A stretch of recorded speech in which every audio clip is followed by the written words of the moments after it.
Virgo, a presence has been with you for years, and now you will understand why. It's a presence that's been with you for so long that you've stopped noticing it's there. It's not a ghost, it's not an external voice, it's nothing you can point to. It's more discreet than that. It lives in the space between what you do and what you think you should have done better. You wake up and it's already working. You organize a drawer and it asks if it's organized enough. You finish a task and before you even feel the relief, it's already pointing out the detail that's crooked. People call this perfectionism. They call it demanding. They call it a control freak. But that's just the name they gave to what they see from the outside.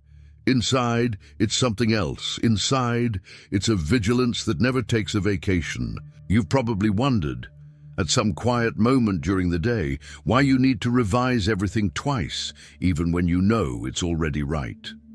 Why you feel physical discomfort when something is left unfinished. Why the word enough never seems to apply to you, even when it applies perfectly well to others. This feeling has an origin, and it's not a personality flaw, as you've probably heard from someone who has never felt this way inside. There's an internal laboratory that Virgo builds from an early age, a mental space where every experience enters, is dissected, measured, compared, and only then is it allowed to be felt. This laboratory was born with a clear purpose: to protect from error, from shame, from disappointment, from being caught off guard. But over time, the laboratory stopped serving you. It became the master of the house itself. And that's where the question most avoid asking lies. If this vigilance was born to protect you, why does it sometimes seem to be the thing that hurts you the most? That's why Virgos have so much difficulty receiving a compliment without, in the next second, mentally listing 3 things that could have been better. It's not false modesty, it's the laboratory. Always switched on, always searching for the next flaw before it appears on its own. Notice how this appears in the most common places, in the work you deliver that never seems finished, even when everyone has already praised it. In the relationship where you notice every little change in the other person's tone of voice before they even realize they've changed. In the mirror, when the body that carries you every day becomes just another item on a list of pending adjustments. It's not vanity, nor is it fussiness. It's not neurosis. It's the same old mechanism, repeated in different versions. Analyze before trusting, correct before accepting, predict the error before it happens. Imagine someone who learned very early on that being useful was safer than being loved for who they simply were. That being competent avoided uncomfortable questions, that doing everything right was the only way to guarantee a job. This child grows up and becomes someone who knows how to fix almost everything around them, except the feeling that they never did enough. And the strangest thing is that no one, looking from the outside, would ever guess this. Because from the outside, what you see is competence, discretion, an organization so natural, it's almost invisible. No one sees the real cost of this. No one sees the laboratory working in silence, processing every gesture, every word spoken, every word that shouldn't have been spoken. What if, in fact, this presence that accompanies you wasn't an enemy to be silenced, but a system that learned the only language it knew to say, "I care about you"?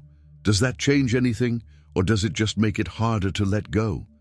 Perhaps the right question has never been, how do I stop putting so much pressure on myself? But rather, what is this pressure desperately trying to prevent me from feeling? It was while searching for answers to this that I found this digital book. The divine path that guides your zodiac sign to a life of purpose doesn't treat Virgo as a problem to be fixed. It treats it as a map to be read with more gentleness than Virgo itself usually uses.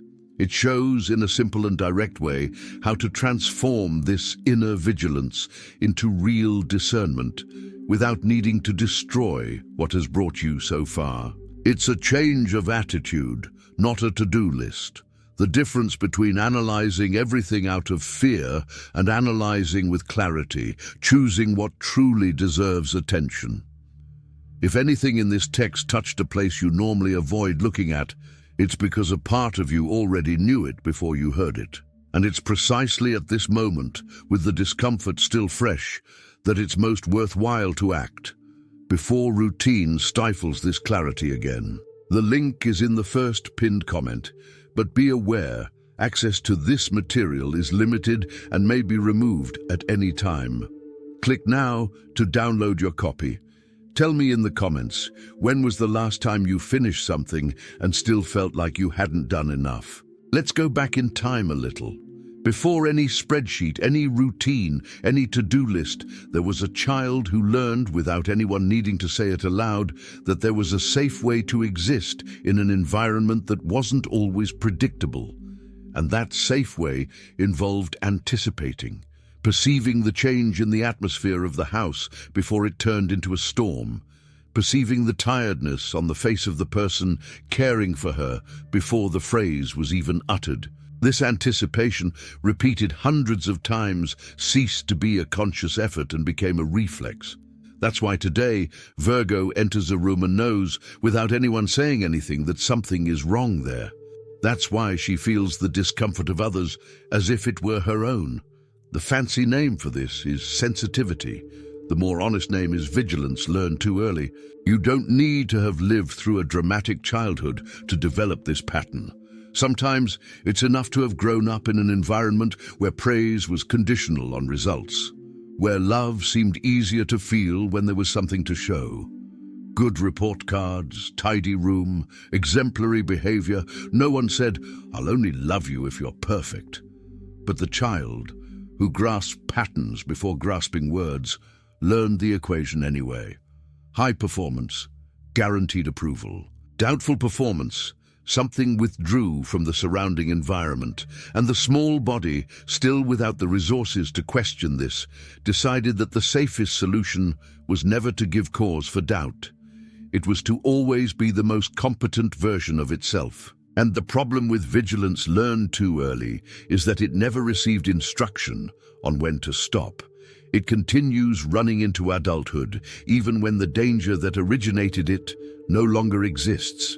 It continues scanning the environment for the detail out of place, even when the environment is just a quiet dinner with friends. Above all, it continues scanning its own body, its own performance, its own voice, as if every gesture could be the missing proof for someone to finally say that you are not enough. This explains a strange feeling you may have already experienced, the sensation of always being slightly detached from your own body.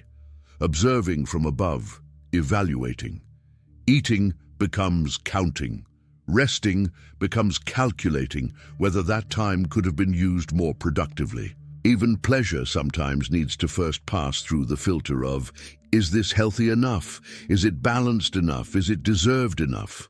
The body ceases to be a place to live and becomes just another item on a never-ending list. And the cruelest part is that no one taught this as cruelty. It was taught as being careful. Notice that this vigilance never presents itself as something hostile. It arrives disguised as common sense. It's just about paying attention. It's just about wanting to do things well. It's just about taking care of your health, your performance, your image. Each phrase in isolation seems reasonable. The problem is the sum of it all. It's the mind that never completely switches off this control panel, not during sleep, not during rest, not during moments when, theoretically, nothing needs to be evaluated. There's a specific kind of tiredness that comes from this, a tiredness that normal rest doesn't resolve, because it's not the body that's exhausted, it's the internal watchman who never clocked in. And perhaps the most honest question one can ask here is, when was the last time you did something, anything, without, at some point, evaluating whether you were doing it the right way? If any part of you recognize this to-do list that your body has become, it's worth pausing for a second here. This same logic of never being enough has a root that can be worked on, not just endured in silence. That's why the divine path that guides your zodiac sign towards a life of purpose dedicates an entire section to showing how Virgo can transform this vigilance over their own body into something more like listening than monitoring, without giving up the care that has always characterized them. Access to this material is limited. The link is in the first pinned comment. Click now, before this clarity is lost again in the routine. There comes a point when this vigilance disguises itself in the most convincing way possible. It dresses up as high standards. You call it ambition, professional ambition, refined taste, and in part, that's exactly what it is. But behind the high standards, there's often a simple and age-old fear, the fear of being seen as ordinary. Because if Virgo isn't exceptionally competent, exceptionally reliable, exceptionally useful, then what's left? This question is rarely asked aloud, but it drives entire decisions. Overwork, difficulty delegating, silent irritation when someone delivers something almost good enough. It's not arrogance, it's the fear that without perfection no one will stick around. And here lies the hidden beauty of it all. This demand, so criticized, so misunderstood, is also the same force that makes Virgo see details that no one else notices, fix what seemed impossible to fix, care for those they love with almost artisanal attention. The problem has never been the ability to perceive everything. The problem is when this ability becomes a sentence instead of a tool. The question that remains is it possible to maintain a sharp eye without using it as a weapon against oneself? From the outside, the result of this mechanism seems impeccable. People admire the organization, the competence, the discretion of those who seem to handle everything effortlessly. What no one sees is the other side of the coin, the silent restarts, the times when something was redone from scratch because it wasn't good enough in their own eyes, even when it had already been approved by everyone around. This is perhaps the most specific loneliness of Virgo, that of being admired for a perfection that, inside, never felt like any perfection at all. Only as the momentary absence of the next mistake to be found. When this vigilance turns inward within relationships, it takes on another name, care. And indeed, few care as Virgo cares. Few perceive the slight discomfort in the other before it is even verbalized. Few anticipate with such precision the needs of those they love. But there is a fine, almost invisible line between caring and controlling. It appears when care demands in return that the other person do exactly what would be the right thing to do. It appears when helping comes accompanied by a silent list of expectations that the other person never agreed to fulfill. Virgo rarely notices this line being crossed because, in their mind, all of that is just love taken seriously. This creates a painful paradox. The more Virgo strives to make everything work out for the people she loves, the more space she occupies in decisions that, in reality, aren't hers to make. And when the other person reacts badly to this excessive care, the first feeling is usually one of injustice. I was just trying to help. And it's true. But helping someone who doesn't first listen to what the other person really needs ceases to be help and becomes unintentionally another form of control disguised as affection. The difference has never been in the intention.